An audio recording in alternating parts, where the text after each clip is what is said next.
नमस्कार। हिंदी साहित्य की अगली श्रृंखला में आप सभी का स्वागत है। हिंदी साहित्य को जैसे पिछली वीडियो में हमने बात की थी कि दो वर्गों में पढ़ेंगे, हिंदी साहित्य और हिंदी व्याकरण। पिछली वीडियो में हिंदी साहित्य के उद्भव में विकास में हमने देखा कि हिंदी की उत्पत्ति, हिंदी शब्द की उत्पत्ति या हिंदी शब्द किस भाषा का शब्द है, और फिर उसकी पूरी विकास यात्रा दैनिक संस्कृत, लौकिक संस्कृत, पाली, प्राकृत, अपभ्रंश, अपभट्ट और फिर पुरानी हिंदी। इसके साथ साथ हमने देखा 6 अपभ्रंश और उनसे उत्पन्न उपभाषाएं। इस वीडियो में उसी क्रम को आगे बढ़ाते हुए हम एक एक अपभ्रंश की उपभाषा और उन उपभाषाओं से कौन कौन सी बोलियां निकली हैं उसके बारे में हम पढ़ेंगे। तो पहली जो अपभ्रंश थी वो थी सौरसेनी अपभ्रंश। तो सौरसेनी अपभ्रंश से एक तो पश्चिमी हिंदी निकली, और अगर मैं बोलियों की बात करूं तो पश्चिमी हिंदी में सबसे अधिक बोलियां पाई जाती हैं। तो सबसे पहले हेडिंग डालो पश्चिमी हिंदी जो उपभाषा है।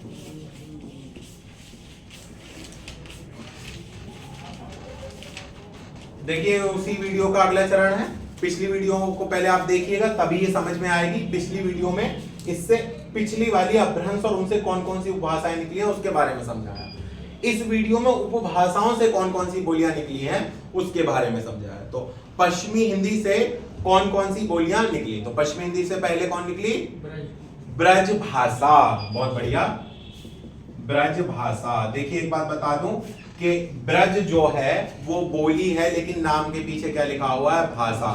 तो ब्रज भाषा नहीं है, बोली है, क्योंकि भक्ति काल में ब्रज केवल ब्रज क्षेत्र के साथ साथ पूरे राजस्थान और एक बड़े क्षेत्र में फैली रही, इसलिए ब्रज बोली नहीं ब्रज भाषा कहते हैं। इसके साथ साथ कौरवी, देखिए इसके कई नाम हैं। कौरवी, कौरवी मतलब कौरव प्रदेश में बोली जाने वाली। कौरव मतलब दिल्ली और उसके आसपास। कौरवी के साथ साथ जिसे हम बोलते हैं खड़ी बोली। जब अंग्रेज भारत आए तो उन्होंने भाषा का माध्यम खड़ी बोली को बनाया। तो कौरवी या खड़ी बोली। फिर है हरियाणवी,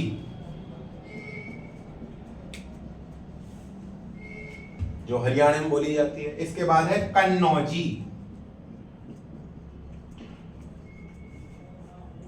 उत्तर प्रदेश स्पेशल आपको अलग से पढ़ाया जाएगा, जिसमें उत्तर प्रदेश के किन किन जिलों में कौन कौन सी बोली बोली जाती है वो एक अलग मैं वीडियो अपलोड करूंगा उसकी बनाकर। तो ब्रजभाषा, कौरवी और खड़ी बोली, हरियाणवी, कन्नौजी, और एक है बुंदेली। बुंदेली मतलब बुंदेलखंड, झांसी वाले क्षेत्र में, झांसी, महोबा, थोड़ा चित्रकूट का क्षेत्र, उस क्षेत्र में बोली जाती है बुंदेली। और एक हिंदी जो दक्षिण भारत में चली गई और जिसे हम बोलते हैं दक्षिणी, दक्षिणी हिंदी, जो बोली जाती है हैदराबाद व उसके आसपास के क्षेत्र में। तो अगली है दक्षिणी हिंदी, दक्षिणी।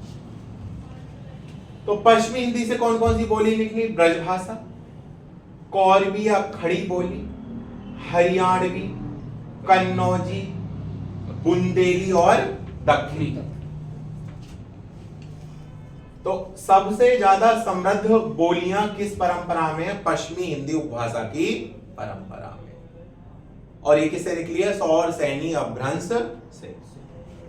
सौरसेनी अपभ्रंश की एक और उपभाषा है जिसे हम बोलते हैं राजस्थानी हिंदी। ठीक है, ये नोट हो गया आप लोगों का। चलिए, तो पश्चिमी हिंदी के बाद राजस्थानी हिंदी।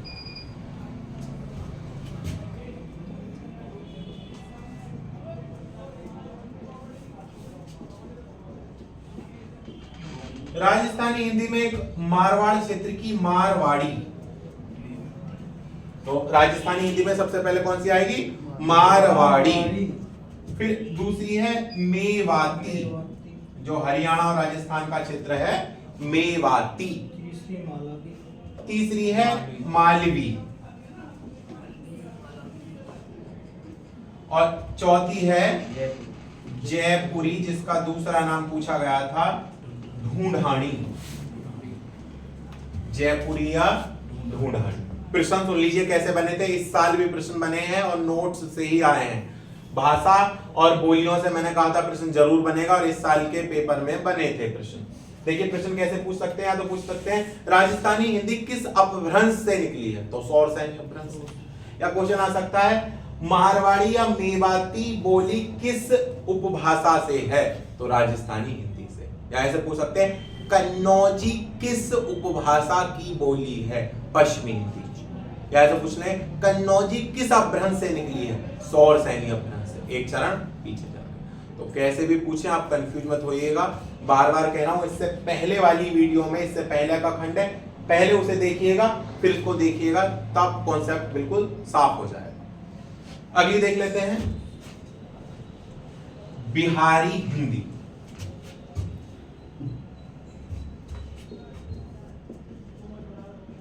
बिहारी हिंदी ये किस अपभ्रंश से निकली है, बताइए भाई। बिहारी हिंदी किस अपभ्रंश से निकली है, अर्धमागधी से। तो बिहारी हिंदी में जो सबसे प्रचलित बोली है वो है भोजपुरी। भोजपुरी जो बोली है वो भारत के बाहर सबसे अधिक क्षेत्र में बोली जाने वाली बोली है भोजपुरी। चाहे फिजी चले जाइए, मॉरिशस, सूरीनाम, सब क्षेत्रों में कौन सी बोली बोली जाती है, भोजपुरी। इसके साथ मगही जो मगध के क्षेत्र में बोली जाती है, इसके साथ अंगिका जो अंग प्रदेश में बोली जाती है, और एक है मैथिली, मिथिलांचल में बोली जाती है। देखिए मैथिली के बारे में एक फैक्ट बता दूं, मैथिली को भाषा के रूप में 22 भाषाओं के रूप में से एक है मैथिली, जिसे हमारे संविधान की 8वीं अनुसूची में शामिल किया गया है। तो मैथिली एक बोली है लेकिन इसे तिरहुत लिपि में लिखा जाता है, इसलिए मैथिली हमारी 22वीं अनुसूची में शामिल है। अगली मांग भोजपुरी को शामिल करने के लिए चल रही है 8वीं अनुसूची में। अगली मांग भोजपुरी को शामिल करने की चल रही है, लेकिन भोजपुरी को शामिल करने के लिए एक जो समस्या है वो यह है कि भोजपुरी की अपनी कोई लिपि अलग से नहीं, भोजपुरी देवनागरी लिपि में ही लिखी जाती है। तो देखिए आने वाले समय में क्या होता है, तो 8वीं अनुसूची की 22 भाषाओं में से एक है मैथिली। ये नोट हो गया। चलिए बिहारी हिंदी के बाद देख लेते हैं पहाड़ी हिंदी। खास अपभ्रंश से निकली है पहाड़ी हिंदी।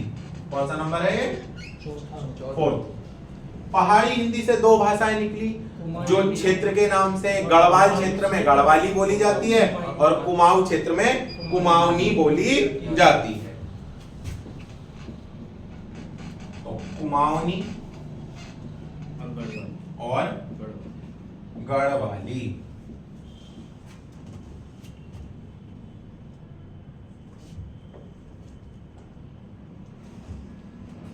अगला देखिए महाराष्ट्र, तो अपभ्रंश से लिखा मराठी, उससे एक ही मात्र भाषा निकली, महाराष्ट्रीय अपभ्रंश लिखाई थी पिछले बार मराठी। अगला देखिए पूर्वी हिंदी। ये क्वेश्चन शायद आया है। पूर्वी हिंदी से जो एक बहुत ही महत्वपूर्ण बोली है, जिसमें संसार का सबसे प्रसिद्ध महाकाव्य रचा गया, क्या नाम है महाकाव्य का, रामचरितमानस। तो सबसे महत्वपूर्ण बोली है अवधी। तो रामचरितमानस की रचना तुलसीदास जी ने अवधी में की। क्वेश्चन आगे बनता है, जो साहित्य पढ़ाऊंगा इसके बारे में बताऊंगा कि किसके कहने में पे की, तो रहीम के कहने पर अवधी में की। पहले तुलसी संस्कृत में लिख रहे थे, तो रहीम ने समझाया कि संस्कृत में रामायण पहले से ही है, इसे लोक भाषा में लिखो, तभी तो लोगों के बीच प्रचलित होगी। तो तुलसीदास जी ने रहीम दास के कहने पर मानस किसमें लिखी, अवधी भाषा में लिखी।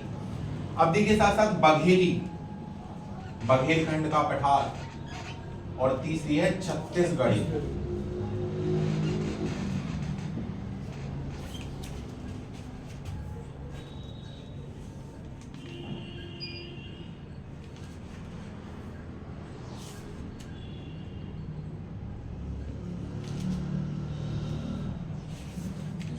तो ये टॉपिक था किस अपभ्रंश से कौन सी उपभाषा निकली, किस उपभाषा से कौन कौन सी बोली निकली। अब देखिए मैंने बताया था कि आप लोगों को दो खंड में हिंदी को पढ़ना है, एक तो हिंदी साहित्य और एक हिंदी व्याकरण। हिंदी साहित्य की अगर मैं बात करूं तो हिंदी साहित्य का उद्भव एवं विकास, इसके साथ साथ महत्वपूर्ण कालखंड की समय सीमा, उनके प्रमुख कवियों की रचनाएं, और इस साल नहीं पूछा गया पुरस्कार और सम्मान हिंदी से संबंधित, वो पूछे जाने की संभावना हमेशा रहती है, चाहे साहित्य अकादमी पुरस्कार हो, व्यास सम्मान हो, सरस्वती सम्मान हो, वो भी सारे कराऊंगा। देखिए इस बार के पेपर में जो जो आपको रचनाएं लिखाई गई थी, चाहे हरिवंश राय बच्चन से संबंधित हो, महादेव वर्मा की रचनाएं हो, प्रेमचंद की रचनाएं हो, मानसरोवर पूछा गया है, गोदान से एक प्रश्न बना है, हरिवंश राय बच्चन की रचनाओं से प्रश्न बना है, महादेव वर्मा से एक प्रश्न बना है, तो वो सब नोट्स में है। अब हम शुरू कर रहे हैं हिंदी साहित्य। अगर मैं हिंदी साहित्य की बात करूं तो पूरे विश्व में हिंदी साहित्य लिखने का प्रयास सबसे पहले फ्रांसीसी भाषा में हुआ, फ्रेंच भाषा में। एक फ्रेंच विद्वान थे गारसा दा तासी, उन्होंने हिंदी साहित्य का लिखने का प्रयास किया था, यानी हिंदी का साहित्य पहले किस भाषा में लिखा गया? फ्रेंच लैंग्वेज में। उसके बाद डॉक्टर ग्रियर्सन आते हैं, जॉर्ज ग्रियर्सन, जिन्होंने मॉडर्न वर्नाक्यूलर लिटरेचर ऑफ हिंदुस्तानी नाम से अंग्रेजी भाषा में हिंदी साहित्य का इतिहास लिखा। उसके बाद मिश्र बंधु आए, जिन्होंने मिश्र बंधु विनोद नाम से साहित्य लिखा। फिर मौलवी करीमुद्दीन आए, जिन्होंने तजाकिर-इ-शुकुरा नाम से फारसी भाषा में हिंदी साहित्य का इतिहास लिखा। लेकिन इन सब के इतिहास को पढ़कर एक व्यक्ति ने जो हिंदी साहित्य का इतिहास लिखा वही सर्वमान्य माना जाता है, उनका नाम है आचार्य रामचंद्र शुक्ल। आचार्य रामचंद्र शुक्ल ने काशी से नागरी प्रचारणी पत्रिका द्वारा प्रकाशित हिंदी शब्द सागर की भूमिका में हिंदी साहित्य का इतिहास लिखा। उन्हीं के काल विभाजन को हम पढ़ेंगे कि कैसे कैसे काल का विभाजन हिंदी का हुआ, और फिर उसी काल के आधार पर हम रचनाएं पढ़ेंगे। ये सबसे पहले वीर गाथा काल, उसके बाद भक्ति काल, फिर रीति काल और फिर आधुनिक काल, ठीक है। और उसी आधार पे सारे कवियों को पढ़ेंगे। तो लिखते हैं इसमें, हिंदी साहित्य का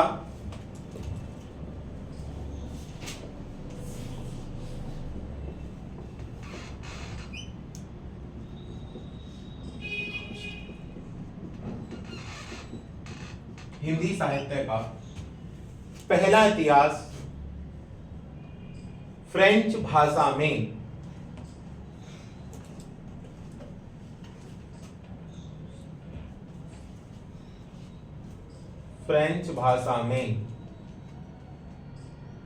फ्रेंच विद्वान गारसा दा तासी ने लिखा। गारसा दा तासी ने लिखा। नाम लिखने की कोई जरूरत नहीं है, नाम निबंध जैसा नहीं पूछा जाएगा।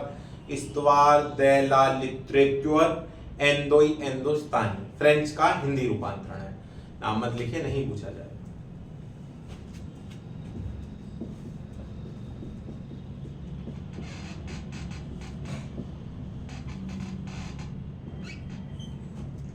इसके बाद जॉर्ज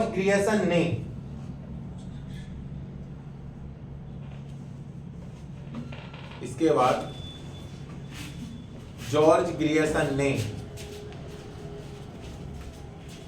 मॉडर्न वर्नाक्यूलर लिटरेचर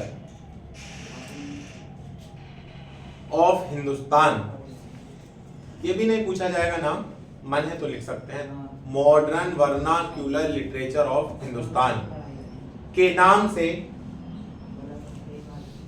से हिंदी साहित्य का इतिहास लिखा। के नाम से हिंदी साहित्य का इतिहास लिखा। के नाम से हिंदी साहित्य का इतिहास लिखा। परंतु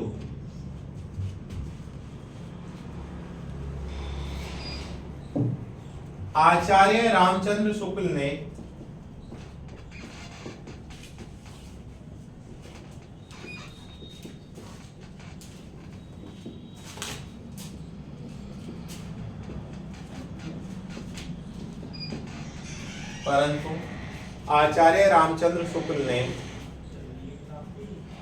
हिंदी शब्द सागर ये एक शब्दकोश था, परंतु आचार्य रामचंद्र शुक्ल ने हिंदी शब्द सागर की भूमिका में,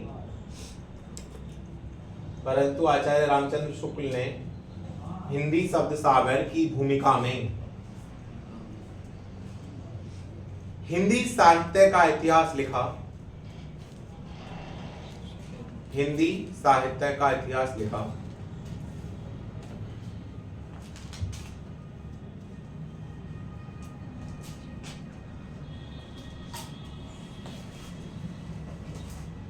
हिंदी साहित्य का इतिहास लिखा जो सर्वमान्य है, जो सर्वमान्य है।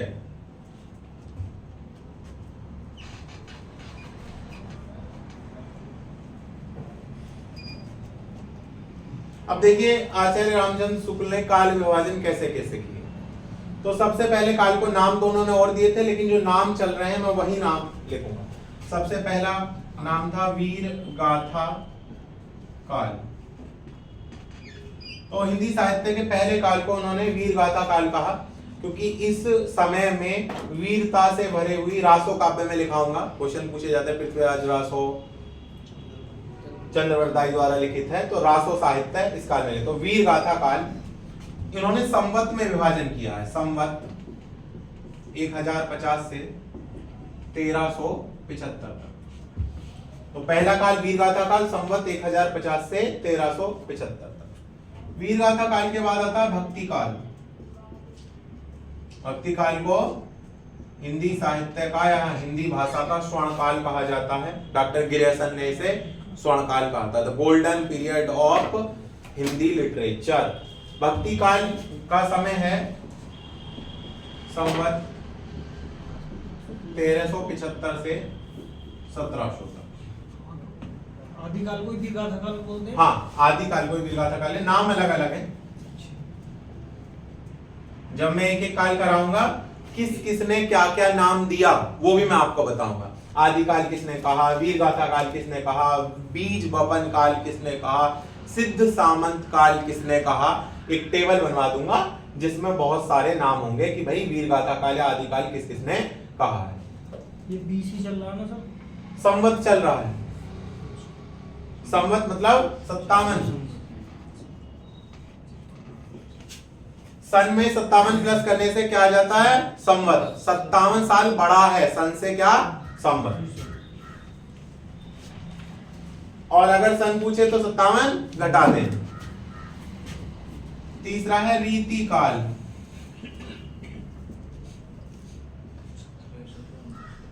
इसमें बिहारी आएंगे, पद्माकर आएंगे, है ना, घनानंद आएंगे। संवत 1700 से 1900 तक। और इसके बाद आता है आधुनिक काल।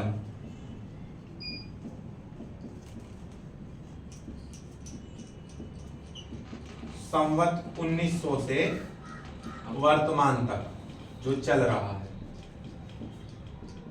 इसके सब क्लासिफिकेशन भी आधुनिक काल के। इसमें भारतेंदु युग आएगा, द्विवेदी युग आएगा, है ना, फिर छायावाद आएगा, नई कविता, अकविता आंदोलन, वो सारा हम पढ़ेंगे। तो हिंदी साहित्य के काल विभाजन को 4 कालखंडों में पढ़ेंगे। सबसे पहले आदिकाल या वीरगाथा काल, संवत 1050 से 1375 तक। उसके बाद भक्ति काल, इसको भी हम डीप पढ़ेंगे अलग से, निर्गुण, सगुण, ज्ञानाश्रयी, प्रेमाश्रयी, शाखा, सब कवि, संवत 1375 से 1700। उसके बाद रीति काल, इसको भी श्रृंगार काल किसी ने कहा है, कला काल कहा है, संवत 1700 से 1900 तक। और उसके बाद आधुनिक काल संवत 1900 से वर्तमान। ठीक है, तो अगली वीडियो जो हमारी होगी वो आदिकाल या वीरगाथा काल पे होगी, जिसमें हम इस काल के नामकरण के बारे में और इस काल के कौन कौन से कवि रहे हैं, कौन कौन सी रचनाएं रही हैं, चाहे आलाखंड हो जगनिक द्वारा, चाहे पृथ्वीराज रासो हो, सारी रासो साहित्य, जैन ग्रंथ, बौद्ध ग्रंथ, उनके बारे में जानकारी लेंगे। फिर ऐसे ही हम भक्ति काल को अलग अलग पढ़ेंगे, सगुण और निर्गुण करके। फिर उसके बाद रीति काल, जहाँ बिहारी हैं, पद्माकर हैं, घनानंद हैं, आलम हैं। और उसके बाद आधुनिक काल, भारतेंदु युग, द्विवेदी युग, छायावाद, छायावाद के 4 स्तंभ, सारी चीजें पढ़ेंगे। तो अगली वीडियो में मिलते हैं हिंदी साहित्य के साथ और आदि काल या वीर गाथा काल को पढ़ेंगे। ऐसे ही आप लोग पढ़ते रहिए और चैनल से जुड़े रहिए। सारा सिलेबस चैनल पर ही कराया जाएगा। ठीक है, मिलते हैं अगले एपिसोड में।